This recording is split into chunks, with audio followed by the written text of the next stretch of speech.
Rashed education টিভির পক্ষ থেকে সম্মানিত ভিউয়ার্স ভাই ও বোনদের জানাই আন্তরিক শুভেচ্ছা ও অভিনন্দন।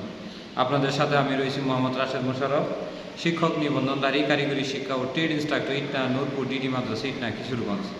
সম্মানিত ভিউয়ার্স, আমার নিজ জেলা জামালপুর ও নিজ উপজেলা সরিষাবাড়ী উপজেলা। সম্মানিত ভিউয়ার্স, আজকের আলোচ্য বিষয় ডিপ্লোমা পাশধারীদের শিক্ষক নিবন্ধন নিয়ে কিছু পরামর্শ। সম্মানিত ভিউয়ার্স, আপনারা সবাই যারা জানেন যে এসএসসি পাশ করার পরে 4 বছর মেয়াদী প্রায় সরকারি 50টি পলিটেকনিক এবং বেসরকারি 450টির অধিক পলিটেকনিকে ডিপ্লোমা ইন ইঞ্জিনিয়ারিং কারিকুলামে পড়াশোনা করানো হয়, যারা পাশ করার পরে শিক্ষক নিবন্ধন পরীক্ষা দিতে পারে এবং শিক্ষক নিবন্ধন পরীক্ষা দিয়ে তারা এসএসসি ভোকেশনালের নবম দশম শ্রেণীর এবং স্বতন্ত্র ভোকেশনাল এবং দাখিল যে ভোকেশনাল রয়েছে এই 3 স্তরে ভোকেশনালে আপনার ট্রেড ইনস্ট্রাক্টর স্ব ট্রেডে আবেদন করতে পারে। যেমন আপনি যদি ইলেকট্রিক্যাল ইঞ্জিনিয়ার হন কিংবা সিভিল ইঞ্জিনিয়ার হন কিংবা মেকানিক্যাল ইঞ্জিনিয়ার হন অথবা টেক্সটাইলে ডিপ্লোমা ইন ইঞ্জিনিয়ারিং করেন কিংবা ফুড প্রসেসিংয়ের উপরে পড়াশোনা করেন বা কেমিক্যালের উপরে পড়াশোনা করেন, তারপরে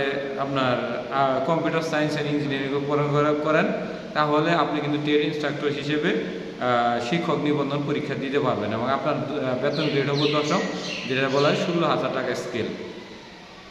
তো যারা ডিপ্লোমা পাশ করে বেকার বসে আছেন এবং যারা ডিপ্লোমা পাশ করে জানেনই না যে শিক্ষক নিবন্ধন দিয়ে পার্শ্ববর্তী আপনার নিজ উপজেলার প্রতিষ্ঠানগুলোতে নবম দশম শ্রেণী ভোকেশনালে একজন ট্রেড ইনস্ট্রাক্টর হওয়া যায়, তাদের জন্য বলি যে ট্রেড ইনস্ট্রাক্টর শুধুমাত্র আপনার ইঞ্জিনিয়ারিং যারা পড়াশোনা করেছে এসএসসি ভোকেশনালে শুধু তারাই হতে পারবে। সেই ক্ষেত্রে আপনারা শুধুমাত্র ডিপ্লোমা ইন ইঞ্জিনিয়ারিং পাশধারীরাই কিন্তু ট্রেড ইনস্ট্রাক্টর হওয়ার সুযোগ পাচ্ছেন। তো যারা নতুন পাশ করেছেন এবং যারা এর আগে কখনো পরীক্ষা দেন নাই এবং যাদের বয়স আপনার 18 থেকে 35-এর মধ্যে রয়েছে, তারা কিন্তু সবাই শিক্ষক নিবন্ধন পরীক্ষা দিতে পারবেন।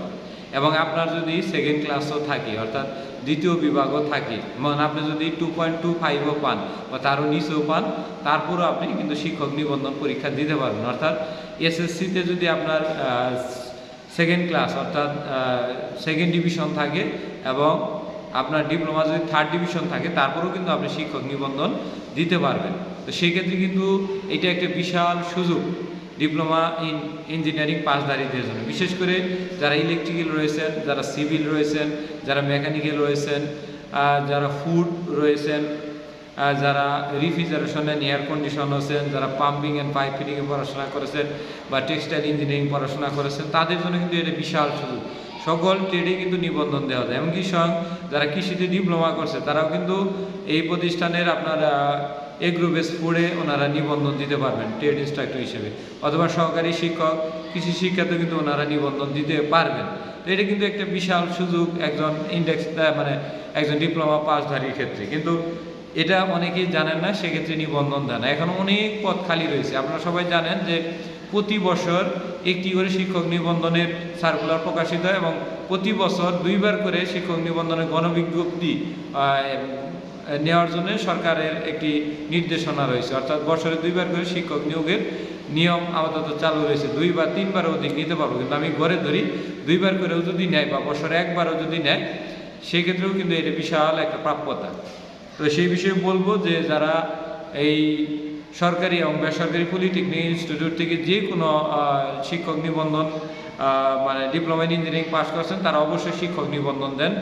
আর যাদের বয়স ডিপ্লোমা পাস করলে তো 20 বছর হয়ে যায়, 20 থেকে 35-এর মধ্যে, অর্থাৎ 35-এর একদিন আগেও যদি হয়ে থাকে, তারপরে আপনি নিবন্ধন দিয়ে শিক্ষা প্রতিষ্ঠানে ঢুকতে পারবেন। অর্থাৎ আপনারা এটা সবাই জানেন যে বেসরকারি শিক্ষক নিবন্ধন ও প্রত্যয়ন কর্তৃপক্ষের এই চাকরিটি যাদের বয়স 18 থেকে একেবারে 35-এর মধ্যে রয়েছে, তারা সবাই আবেদন এবং প্রতিষ্ঠানে যোগদান করতে পারবেন। আর শিক্ষক নিবন্ধন পরীক্ষা প্রশ্ন মোটামুটি সহজই হয় এবং লিখিত আপনার সাবজেক্ট অনুযায়ী হবে এবং আপনি ভাইভাও দেবেন। ভাইভাতে তেমনটা ফেল নাই। আপনি যদি সার্টিফিকেটগুলো এবং আপনার আচরণ এবং শিক্ষাগত সকল যোগ্যতা এবং সঠিক টাইমে যদি উপস্থিত হন, তাহলে ডিপ্লোমাতে শিক্ষক নিবন্ধনে ফেল দেওয়া হয় না।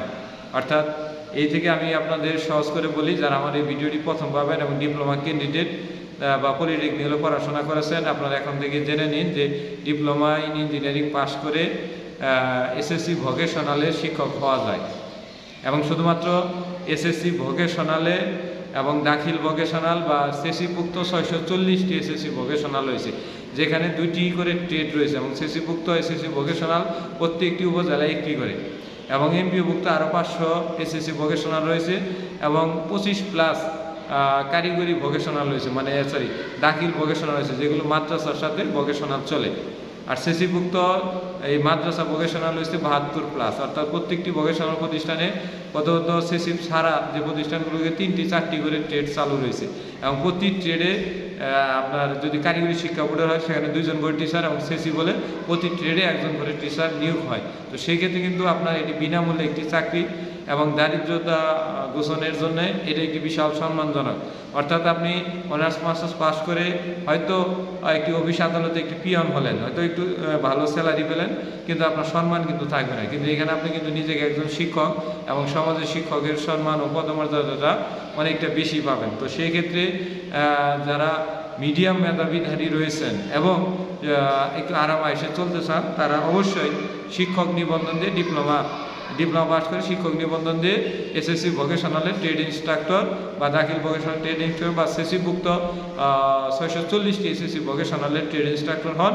এটা আপনাদের জন্য অনেক ভালো হবে এবং আপনি একটি হ্যাপি লাইফ নির্বাচন করতে পারেন। এবং আমি নিজে একজন কিন্তু টেক্সটাইলে একজন ডিপ্লোমা, তারপরে আমি নিবন্ধন দিয়ে এসএসসি ভোকেশনালে সেসিভুক্ত এসএসসি ভোকেশনালের একজন ট্রেড ইনস্ট্রাক্টর হিসেবে দীর্ঘ এই ভিডিও করার প্রায় 7 মাস যাবৎ আমি রয়েছি। আমি আলহামদুলিল্লাহ অনেক আরামে রয়েছি, অনেক ছুটি পাই এবং সর্বদিক দিয়ে অনেক আরাম, আল্লাহ তাআলা হাজার শুকরিয়া জ্ঞাপন করছি। তো সেই হিসেবে আমি ডিপ্লোমা পাসদারি বা পলিটেকনিক থেকে পড়াশোনা করে যারা ডিপ্লোমা ইন ইঞ্জিনিয়ারিং পাস করেছেন তারা অবশ্যই নিবন্ধন পরীক্ষা দেন এবং আমার চ্যানেলটি সাবস্ক্রাইব করে রাখুন এবং আমাদের সাথে যোগাযোগ রাখেন। ডিপ্লোমা হোল্ডারদের জন্য, নতুন হোল্ডারদের জন্য আমার এই চ্যানেল সর্বদা উন্মুক্ত রয়েছে এবং আপনারা কমেন্ট করেন, আমরা আপনাদের সাথে কেমনে কোন প্রক্রিয়ায় নিবন্ধন দেওয়া লাগে এই বিষয়গুলো সার্বিক আলোচনা করব এবং আমাদের আরও ভিডিও রয়েছে, এই ভিডিওগুলো সহায়তা দেখে নেবেন। ধন্যবাদ সবাইকে।